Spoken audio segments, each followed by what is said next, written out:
gracias por la invitación a Conexión Ambiental. Estoy muy honrado de estar con ustedes. Me presento, me llamo Francisco José Orjuelos Gómez. Soy abogado en España en el Colegio de Salamanca desde el año 2002. Estoy ejerciendo como abogado, primero en el Colegio de Huelva, en España, y ahora en el Colegio de Salamanca. Con motivo de mi trabajo para algunos colectivos profesionales de dietistas nutricionistas, me familiaricé hace algunos años con el derecho alimentario y el derecho de la nutrición y tuve la oportunidad de publicar primero una monografía sobre el marco legal de la profesión de dietista nutricionista en el año 2014 y posteriormente en el año 2018 un manual que se titula El derecho a la nutrición, en el que abordo cuestiones relativas al derecho alimentario desde el punto de vista de la salud pública. Actualmente formo parte del equipo de investigación de la Universidad de Lleida, en España, en el proyecto SPENT, Salud Pública en Transformación, en el que estudio básicamente derecho alimentario. El derecho alimentario es un poco, viene asociado al hecho de mi trabajo para colectivos profesionales de dietistas nutricionistas. El derecho alimentario es una rama del derecho amplísima, tiene unas regulaciones que son prácticamente inabarcables, pero con motivo de mi trabajo empecé a conocer aspectos sectoriales del derecho alimentario poco a poco y progresivamente, hasta ver una interrelación entre todas estas materias sectoriales o específicas, y entender que había una ligazón, una coherencia un poco que se permite ver a alguien que tiene cierta especialización jurídica, puesto que el derecho alimentario, al menos en Europa, y entiendo que también ocurre lo mismo en las Américas y en otras regiones, normalmente es manejado por especialistas técnicos, que son los que se encargan de la aplicación de este derecho, y el análisis jurídico se limita normalmente a normas o a aspectos sectoriales de la regulación y no a la regulación en grueso. El hecho de poder tener formación jurídica previa al acercamiento a esta rama, a este sector del derecho, pues permite de alguna manera alcanzar conclusiones más propias de la ciencia jurídica que de la regulación en concreto que se estudia, y fue en este contexto en el que tuve más ocasión de profundizar en el conocimiento del derecho alimentario, en el que sigo estudiando a día de hoy. Siguiendo un poco la clasificación anglosajona por términos, el derecho alimentario o el derecho al alimentario podría dividirse en lo que es el derecho a la alimentación, que es food security, la posibilidad de alimentarse en condiciones suficientes y dignas, en los términos definidos por la FAO, por la Organización Mundial de la Alimentación. Después estaría la regulación alimentaria, el derecho alimentario en sí, food safety, que son las regulaciones que se establecen en el marco del proceso de codificación. Tiene su origen en América Latina, en el año 1994, en el Congreso Sudamericano de Química, que se celebra en Buenos Aires. Y son las regulaciones que están pensadas para evitar las enfermedades de transmisión alimentaria. Son aquellas que se producen como consecuencia de la introducción del fenómeno contaminante en los alimentos, de la presencia de principalmente 32 agentes bióticos y abióticos que se introducen en los alimentos, que no deberían estar en los alimentos en condiciones normales, o que a veces también incluyen el fenómeno de los patógenos naturalmente presentes, que están en los alimentos en condiciones naturales, pero que provocan una enfermedad de transmisión alimentaria. Y por último estaría el derecho de la nutrición, que es como me gusta denominarlo, que es, dentro del derecho alimentario, aquel que se preocupa de que nuestra alimentación sea saludable. En conjunto, estas líneas no están a veces tan claras. Hay autores que entienden que el derecho alimentario en sí también debería protegernos de los riesgos nutricionales, es decir, de la presencia de alta presencia de nutrientes críticos en los alimentos, y hay otros estudiosos que entienden que no, que una cosa es el derecho alimentario y otra cosa es el derecho de la nutrición, o el derecho que evita que los alimentos malsanos nos enfermen. Las regulaciones más modernas están en las Américas también, la región de las Américas es la protagonista en esta materia, en el derecho alimentario, en el sentido de que se están estableciendo regulaciones que por la vía de la información, como el etiquetado de advertencias, están intentando atajar este problema que representa cuantitativamente un problema mucho más relevante que el problema de las enfermedades de transmisión alimentaria, no solo a nivel mundial, donde las diferencias se estiman, conforme tengo entendido, a nivel global se producen millones de fallecimientos como consecuencia, unos 11 millones de fallecimientos anuales como consecuencias de la mala alimentación, mientras que la última estimación de la Organización Mundial de la Salud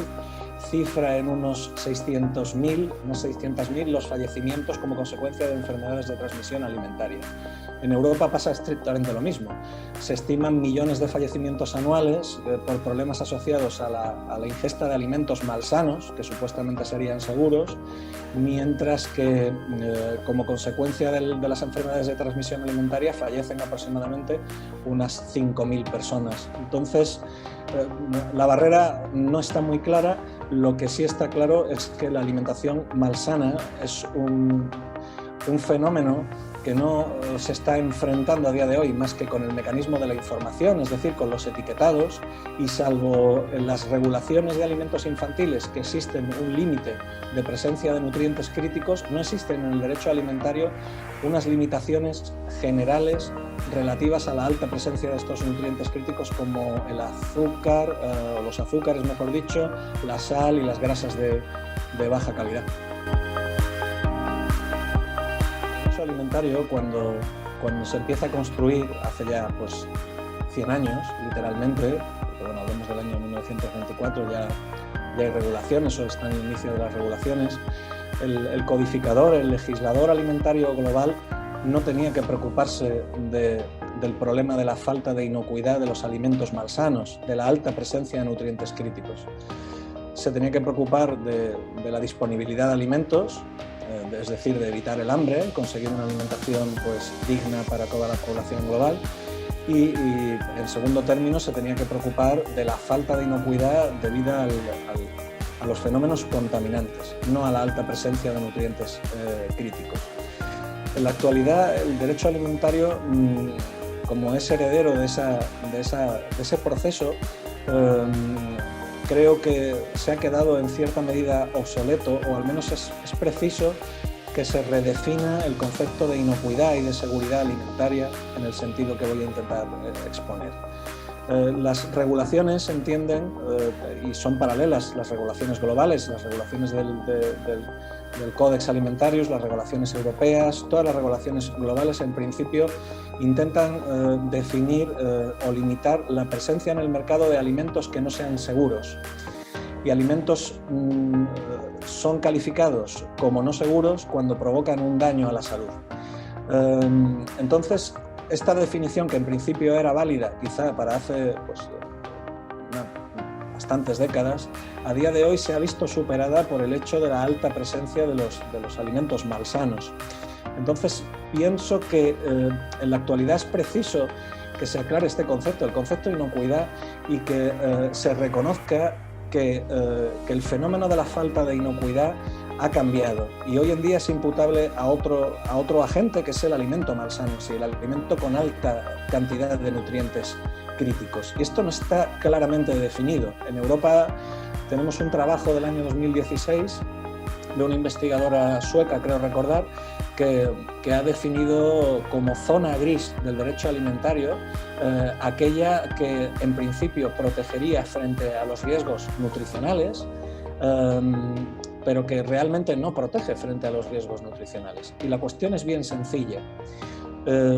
Realmente el derecho alimentario intenta evitar, en la medida de lo técnicamente posible, que los alimentos haya presencia de elementos patógenos en cantidades suficientes para hacernos enfermar tanto a corto como a largo plazo. Y un ejemplo, por ejemplo, de esta afectación a largo plazo es el de las micotoxinas. Las regulaciones sobre contaminantes, sobre micotoxinas también, establecen límites máximos en microgramos de estas sustancias que a largo plazo se saben que están relacionadas con cierto tipo de cáncer. Entonces, es el propio Estado legislador, son las regulaciones de los propios gobiernos las que de alguna manera intentan garantizar que el operador de la industria alimentaria no ponga en el mercado un producto que supere estas cantidades que están definidas como potencialmente peligrosas, mientras que con los nutrientes críticos no pasa igual. Por ejemplo, tenemos el caso de la sal, que es un elemento, un nutriente en terminología legal, que está claramente asociado a la pérdida de salud y que provoca, según estimaciones en Europa, pues 2.100.000 muertes anuales por problemas de mala alimentación, problemas cardiovasculares asociados a la mala alimentación, imputables en gran medida a la sal y el sodio, que tienen unos efectos, pues como digo, bien definidos sobre la salud. Pero las regulaciones no evitan que los alimentos tengan una cantidad de sodio X, sino que dejan en manos del operador de la industria alimentaria la cantidad de sodio que se puede introducir, y así tenemos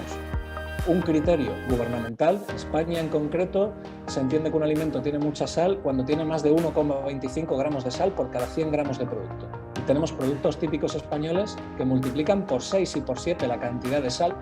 como por ejemplo es el jamón o los embutidos, que son productos típicos de nuestro entorno, que multiplican hasta por 6 y por 7 la cantidad de sal. Esto en otros ámbitos no es entendible. No es entendible que el Estado deje solo en manos del mecanismo de la información la protección del consumidor frente al efecto nocivo de un nutriente en un alimento. Entonces, en este sentido, creo que el derecho alimentario se enfrenta a día de hoy a una reconsideración, a una necesaria revaloración de los institutos y de las instituciones, y esto está pasando primero al principio en las Américas. Está pasando, yo a mi criterio, el sistema de etiquetado chileno, peruano también, el que en principio está previsto, el mexicano, está previsto, se acaba de implantar en México, está previsto que se implante en Argentina, si todo va bien. Entiendo que es el sistema más adecuado desde el punto de vista de su encaje legal, por cuanto se centra en identificar la presencia de aquellos nutrientes que ya la propia legislación, aquellos elementos críticos que la propia legislación reconoce como malsanos. Pero realmente creo que es quedarnos en este punto solo, creo que es un poco escasamente ambicioso, en el sentido de que no concebimos, por ejemplo, utilizar la información para proteger a los consumidores frente a otro tipo de riesgos. No pensamos poner en un alimento alto en aflatoxinas, alto en micotoxinas, para que el consumidor decida si lo toma o no lo toma. Entonces, quizá la alimentación para adultos no es tan claro, pero la alimentación infantil es perentorio que las regulaciones sean un poco más ambiciosas y no solo vayan a la información, sino que vayan también, de alguna manera, a poner algún tipo de límite a la presencia de nutrientes críticos en los productos, porque tenemos un problema de salud global que es a día de hoy un tsunami y que está lastrando además el crecimiento de los países. En España la estimación es que perdemos anualmente casi un 3%, un 2,9%, es una estimación de la OCDE, casi un 3% del PIB como consecuencia del tratamiento de los problemas asociados al sobrepeso y la obesidad, que nos cuesta aproximadamente unos 267 euros anuales a cada español atender las patologías que se derivan de la mala alimentación, del sobrepeso y la obesidad, y que representa una pérdida de esfuerzo humano equivalente a todas las horas de trabajo anuales de 500.000 trabajadores, que es, bueno, tenemos una población de unos 50 millones de trabajadores, estamos hablando de una gran cantidad de esfuerzo económico, humano y sobre todo en pérdida de salud pública como consecuencia de la mala alimentación, para beneficio al final de las corporaciones y de las grandes multinacionales, puesto que realmente el pequeño operador de industria alimentaria creo que tiene que subirse al carro de este tipo de práctica de fabricar el mismo tipo de producto si quiere competir con la gran multinacional. Entonces, realmente yo creo que es ahora o nunca, y los problemas están identificados, las regulaciones tienen ya que, de alguna manera, ponerse al día. Hay un conflicto, se ha señalado, sobre todo el conflicto que más... en España es estrictamente así, el conflicto es entre la libertad de empresa, porque el ordenamiento constitucional español no entiende que el derecho, en este caso como las regulaciones, se enfocan en la información. Digamos que donde se han planteado litigios de conflicto de estos dos derechos, sobre todo en el marco estadounidense, que a mí me conste, con las advertencias en las bebidas azucaradas, y lo que se ha planteado es estrictamente un conflicto entre la libertad de expresión de los anunciantes, que argumentaban que la legislación no podía obligarles a incluir un mensaje de advertencia acerca de los riesgos de la ingesta de bebidas azucaradas, so pena de vulnerar su derecho a la libre expresión. Hay un artículo que publiqué conjuntamente con un dietista nutricionista español muy reputado que se llama Julio Basulto, y se llama Libertad parental como barrera frente al uso de reclamos y de reclamos en alimentos malsanos, como reclamo y como ejercicio del derecho paterno. Y aquí se venía a analizar la correspondencia al ordenamiento español de esta pugna entre el derecho a la libertad de empresa y el derecho a la libre expresión de los anunciantes. El derecho a la libertad de empresa en España y en el ordenamiento europeo, y además esta cuestión ha sido analizada por el Tribunal Europeo de Derechos Humanos, se entiende limitado por el derecho que tienen los ciudadanos a tener una salud y una información veraz. Entonces, esta pugna, en principio, en el ordenamiento europeo está resuelta en el sentido de que es legítimo que el legislador y los gobiernos que establecen regulaciones limiten la posibilidad de hacer cierto tipo de declaraciones, por una parte, o puedan incluir cierto tipo de advertencias dentro de las potestades públicas de protección de los consumidores, de protección de la salud pública y al fin y al cabo de tutela de los intereses colectivos o difusos. Entonces, en este sentido, sí que en el marco europeo parece que esto está bastante claro, si bien es cierto que cuando he analizado los casos norteamericanos, y ahora le hablo de memoria, recordar, por ejemplo, un caso del distrito de San Francisco, creo recordar, en el que, si bien el juez de primera instancia o el juez del juzgado federal estableció que la limitación, la obligación de incluir esta referencia era compatible con el derecho a la libre expresión de los anunciantes, en la apelación se resolvió a favor de la industria de bebidas azucaradas, y la industria de bebidas azucaradas, con este argumento de pugna entre su derecho, consiguió evitar la inclusión de advertencias en las bebidas azucaradas. En España esto no pasa, o al menos no hemos tenido el alcance de estos litigios. Las regulaciones que han intentado, por ejemplo, ahora tenemos una regulación fiscal en España, se ha incrementado el tipo del impuesto de valor añadido de las bebidas azucaradas con el argumento de salud pública. Las regulaciones están vigentes, no me consta que haya habido, digamos, intentos de impugnación judicial de este tipo de medidas, pero es cierto lo que usted plantea, y es cierto que efectivamente esta pugna ha sido esgrimida a favor de los anunciantes en este caso, y yo creo que no tiene mucho sentido, porque realmente el perjuicio que se está produciendo está bien descrito, y por lo tanto el derecho tiene que poder limitar las prácticas que sean contrarias a la salud.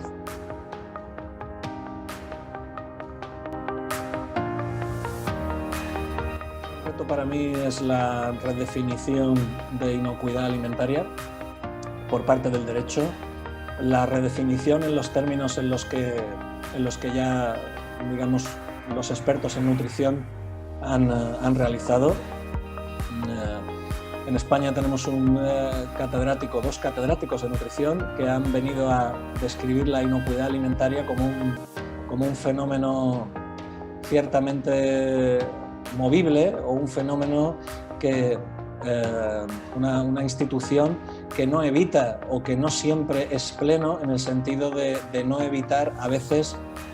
los efectos a largo plazo, o los efectos sobre la salud, quiero decir, de la ingesta de alimentos malsanos en cierto tipo de circunstancias. Entonces, para la ciencia de la nutrición, creo que está muy claro que hay alimentos que son conformes con el derecho, pero que son claramente no inocuos.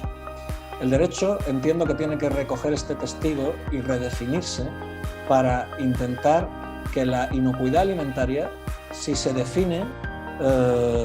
tal como se está haciendo hasta el día de hoy, no incluya a los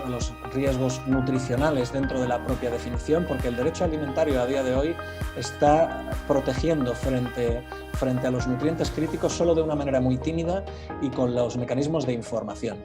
Entonces, para poder llegar a regulaciones que realmente sean ambiciosas en el sentido de proteger a los consumidores y a la población